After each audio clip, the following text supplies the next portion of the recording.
चटपटागंज नाम का एक सुनहरा गांव था। वहाँ राम खिलावन अपने परिवार के साथ खुशी खुशी रहा करता था। चटपटागंज गांव के ज्यादातर लोग दूध और कपड़ों का व्यापार किया करते थे। सब कुछ धीरे धीरे हो रहा है। आमदनी पहले से आधी गिर चुकी है। तुम हमसे चतुराई ना करो। गांव वालों को भले बेवकूफ बना लो, पर मैं अच्छे से जानता हूँ तुमने खूब पैसे बटोर रखे हैं। मुझे ताजुब इस बात से हो रहा है कि तुम इतने यकीन से कैसे कह रहे हो। राम खिलावन बेटा, तुम आ गए। वो दरअसल कुछ पैसे चाहिए थे। मैं पास के ही रिश्तेदारी में न्योता निभाने जा रहा हूँ। वो क्या है ना कि उनके यहाँ लड़की की शादी है। अब कुछ न कुछ तो हमें देना ही होगा। जी पिताजी, ये भी कोई कहने की बात है। ये लीजिए, ये कुछ पैसे हैं, आप न्योता करके आइए। राम खिलावन के पिताजी बड़ा खुश थे और वहाँ से रिश्तेदारों के पास चले गए। दूसरी ओर राम खिलावन की पत्नी रूपा देवी उनसे चिढ़ गई। जब भी पिताजी को पैसे देने होते हैं तो तुम हमेशा सरवन कुमार बन जाते हो। तुम मायके अभी कुछ ही दिन पहले तो गई थी और न्योता हटारी करना अच्छी बात होती है। क्या फायदा ऐसे इज्जत का, जब घर और अनाज का कोई ठिकाना ही नहीं है। रूपा देवी की कड़वी बातें सुनकर राम खिलावन वहाँ से चला जाता है और जाकर अपने दोस्तों के पास ही के रेलवे स्थानक में उनसे मिलता है। कलवा और राम खिलावन उसी स्थान पर कोयला चुराकर बेचने का काम बरसों पहले किया करते थे। आओ राम खिलावन आओ, तुम्हारी ही तो मैं राह देख रहा था। कलवा, मैं आज तुम्हारे साथ कोयला चुराने नहीं आ सकूंगा। अरे कोयला चुराने के लिए मालगाड़ी भी तो आनी चाहिए। पिछले 2 साल से कहाँ आई है। ये रेलवे स्टेशन भी अब कबाड़ हो चुका है। अस्पताल और सारी सुविधाएं कोसों दूर हैं यहाँ से। दूध का व्यापार भी ठीक से नहीं चल रहा, न खेतों से अच्छी फसल आ रही है। पता नहीं कौन से बुरे कर्म हमारे सर पर बोझ बनकर पड़ चुके हैं। लगता है आज रूपा भाभी ने फिर से तुम्हें जला हुआ चावल खिला दिया है। नहीं कलवा भाई, मुझे खुद पर ही संदेह होने लगा है। मैं ये सब क्या कर रहा हूँ? ना परिवार खुश है और ना मैं। कलवा और राम खिलावन वहाँ बातें कर ही रहे थे कि वहाँ पर उस गांव का सरपंच एक अच्छी सी बाइक पर बैठकर उनके पास आ गया और उन्हें देखकर उनसे कहने लगा, तो दोनों चंगो मंगो यहाँ पर हैं। ये देख रहे हो, एक बिलाती गाड़ी है और इस खुशी में आज दावत है। तुम आ जाना वहाँ पर। जरूर सरपंच साहब, हम सांझ होते ही वहाँ पर आ जाएंगे और आकर सारी तैयारी कर देंगे। तब कलवा अपने खुराफाती दिमाग में कुछ सोचकर राम खिलावन से कहता है, आज शाम को बड़ा उत्पात होने वाला है। तुम देखना, सबके होश उड़ जाएंगे। मैं कुछ समझा नहीं, तुम ऐसा क्या करने वाले हो? चलो दावत में मिलते हैं। राम खिलावन अपने परिवार को लेकर सरपंच के दावत में चला जाता है। इनके घर बिजली भी है। हमारे पूरे गांव में बिजली पिछले साल से नहीं आई है। कुछ भी कहो, सरपंच जी ने इंतजाम तो बढ़िया किया है। अरे राम खिलावन आ गए, जाओ जाकर वहाँ से बर्फ का पानी टैंकर में भरवा दो। जी सरपंच साहब। सरपंच के यहाँ जाते ही सब अपना अपना काम करने लगते हैं। उतने में वहाँ पर सरपंच की जोर से चिल्लाने की आवाज आती है। हाय राम, मेरी गाड़ी चोरी हो गई, मेरी गाड़ी चोरी हो गई। अरे मेरी गाड़ी चोरी हो गई। कैसे सरपंच हो? तुम्हारे सामने से कोई गाड़ी चुरा कर ले गया। सबकी नजरों के सामने से गाड़ी चोरी हो गई। हाय राम। सरपंच अपने बिलायती बाइक को ढूंढने की बहुत कोशिश करता है, लेकिन उसे बाइक कहीं भी नहीं मिलती। राम खिलावन सारी बातें समझ जाता है और कलवा को गांव में ढूंढने लगता है। तुम यहाँ हो? इतने दिनों तक कहाँ थे तुम? पूरे 6 महीने से तुम गायब हो। तुम्हारा कोई अता पता भी नहीं है। अबे थम जाओ और चलो मेरे साथ, तुम्हें एक चीज दिखानी है। कलवा राम खिलावन को लेकर उस रेलवे स्थानक पर चला गया और वहां जाकर सरपंच की गाड़ी को दिखाने लगा, जो रेलवे पटरी पर खड़ी थी और पूरी रेल मोटरसाइकिल लग रही थी। आगे से मोटर बाइक और पीछे से रेलवे के डब्बे उस गाड़ी में जुड़े हुए थे। उस मोटर बाइक के पहिए पूरे लोहे के थे, जैसे कि ट्रेन के हों। ये सब क्या है? तुम रेल की पटरी पर गाड़ी दौड़ा रहे हो? आखिर हो क्या गया है तुम्हें? कुछ भी बोलने से पहले तुम मेरे साथ इस गाड़ी पर बैठो। मैं तुम्हें एक जगह लेकर चलता हूँ। ना चाहते हुए भी राम खिलावन कलवा के उस रेल मोटरसाइकिल में बैठ जाता है और कलवा उसे चलाकर कुछ दूर कई साल पुराने खंडर जैसे रेलवे स्टेशन पर लेकर जाता है और वहां जाकर देखता है कि पूरा स्टेशन मरीजों से भरा हुआ है। मैं तुम्हें सारी सच्चाई बताता हूँ। जिस रात सरपंच जी के यहाँ दावत थी, उस रात मैं ये बाइक चुराकर वहाँ से अच्छी जिंदगी बिताने के लिए भाग रहा था। लेकिन घटना चक्र ऐसा हुआ कि आज मैं इस मुकाम पर हूँ। उस वक्त हुआ क्या, ये तो बताओ। मैं गाड़ी चुराकर वहाँ से जंगल की ओर भाग गया और वहाँ जाकर मैंने देखा कि एक परिवार बहुत ज्यादा परेशान है। हे भगवान, मेरे बच्चे को कोई बचा लो। मेरे बच्चे को एक जहरीले सांप ने काट लिया है। कोई बचाओ, अरे कोई बचाओ। बाबा, मेरे शरीर में बहुत दर्द हो रहा है। मुझे नींद आ रही है। बेटा, तुम्हें कुछ नहीं होगा। मैं तुम्हारा ध्यान रखूंगा। वो उस बूढ़े बाबा और उस बच्चे को परेशान देखकर उनके पास जाता है और उनसे कहता है, क्या हुआ बाबा जी? वो बच्चा क्यों रो रहा है? लगता है तुम्हें भगवान ने भेजा है। बच्चे को एक सांप ने काट लिया है। बच्चे की जान को खतरा है। जल्द से जल्द अस्पताल ले जाना होगा। आप फिक्र मत कीजिए, मेरे पास ये गाड़ी है ना, हम इसे जल्दी से वहाँ ले जाएंगे। हमारे पास ज्यादा समय नहीं है। इस ट्रेन की पटरी पर से ले चलो। अगर ऐसा है तो मैं इस गाड़ी का पहिया बदल कर ट्रेन का पहिया डाल दूंगा। आप बच्चे को तैयार कीजिए।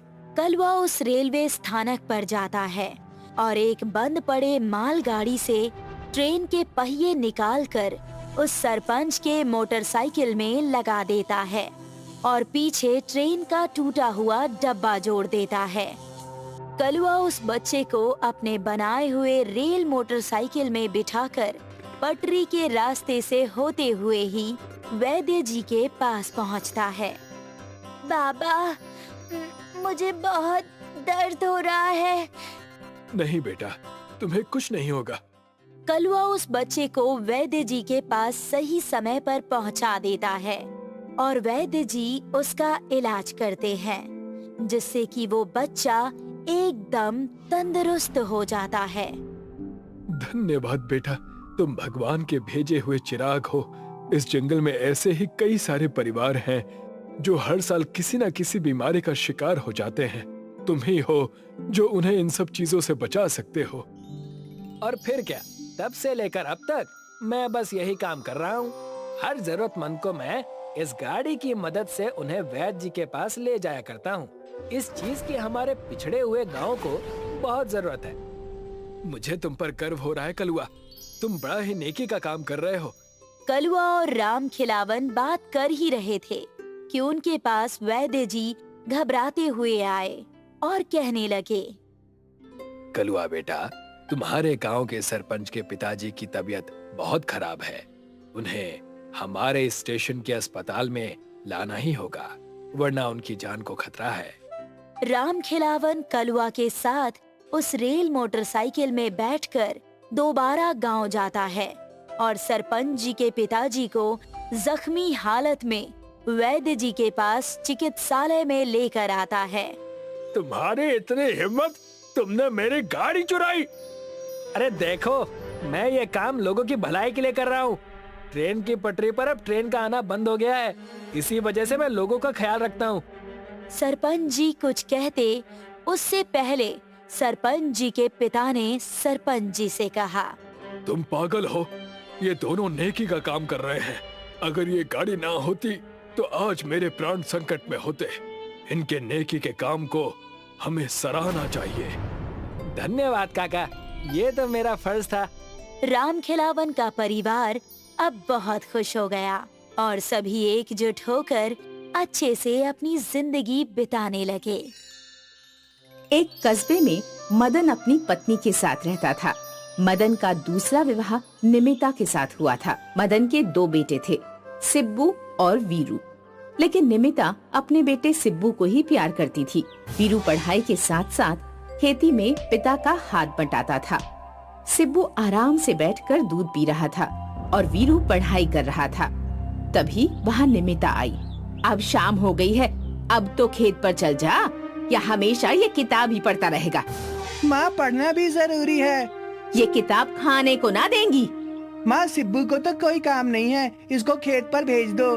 तुझे हमेशा सिब्बू से ही जलन क्यों रहती है? चुपचाप चला जा, सिब्बू खेत में जाएगा तो काला पड़ जाएगा। ठीक है, मैं जा रहा हूँ। क्या मैं बाइक ले जाऊँ? नहीं, पैदल ही जा। कोई विदेश थोड़ी जा रहा है जो बाइक से ही जाएगा। वीरू कुछ नहीं बोला, किताबें बंद की और खेत पर चला गया। एक दिन सुबह सुबह वीरू को घर का सामान लेने के लिए शहर जाना था। पापा, मुझे बाइक चाहिए। पैदल इतना सारा सामान कैसे लेकर आऊँगा? मैं तो अब इस घर में कुछ नहीं हूँ, तू अपनी माँ से पूछ ले। हाँ, मुझे ही बुरा बनाओ। माँ, दे दो ना बाइक मुझे। निमिता कुछ बोल पाती, लेकिन उससे पहले ही सिब्बू बोल पड़ा। माँ, मेरी बाइक किसी को मत देना, ये तो साइकिल लेकर भी जा सकता है। मुझे बाइक से मैदान में खेलने जाना है।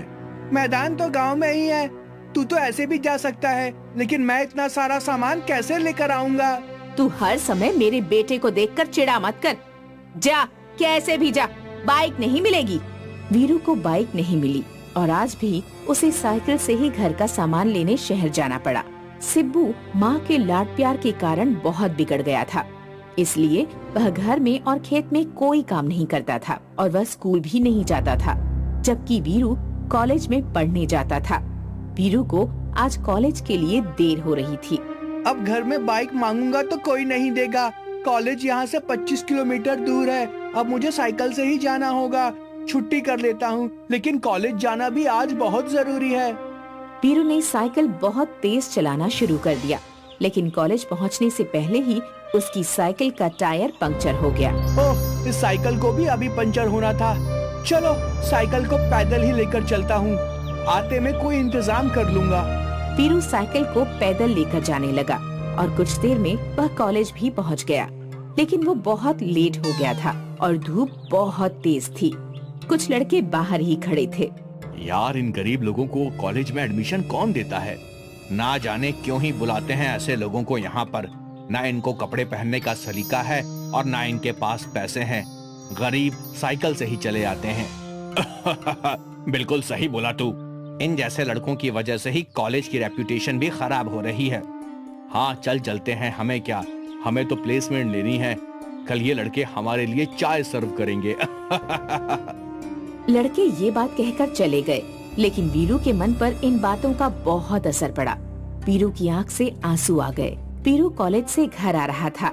रास्ते में एक बांस का जंगल था। वीरू वहीं रुक गया। समझ नहीं आ रहा है कि क्या है। अब मैं कुछ देर यहाँ बैठ जाता हूँ। वीरू बांस के पेड़ के नीचे लेट गया और उसने पेड़ की ऊंचाई को देखा। उसके मन में एक ख्याल आया। सब लोग मजाक बनाते हैं, अब मुझे खुद से पैसे कमाकर बाइक लेनी होगी। मैं ये बांस काटकर बाजार में बेचूंगा और पैसे जोड़कर बाइक ले लूंगा। वीरू ने थोड़ी सी लकड़ी काटकर साइकिल पर रख ली और उन्हें घर ले गया। तभी उसके दिमाग में कुछ इन्वेंट करने का आइडिया आया और उसने बांस से एक बाइक बनानी शुरू कर दी। वीरू अपनी बाइक बनाने में लगा था, तभी वहाँ निमिता आ गई। खेत के काम से बचने के लिए तू ये फालतू काम कर रहा है? माँ, ये फालतू काम नहीं है, मैं एक बम्बू बाइक बना रहा हूँ। तू अब इतना छोटा नहीं है कि तुझे ऐसे खिलौनों की जरूरत पड़े। माँ, मन बहलाने दो बेचारे को। इसके नसीब में तो बाइक है नहीं, तो कम से कम उसका ख्वाब ही सही। हाँ सिब्बू, तो बिल्कुल सही कह रहा है। वीरू ने सभी बातों से ध्यान हटाकर 2 दिन बाइक बनाने में लगा दिए। बांस की लकड़ी अब बाइक का रूप लेने लगी थी।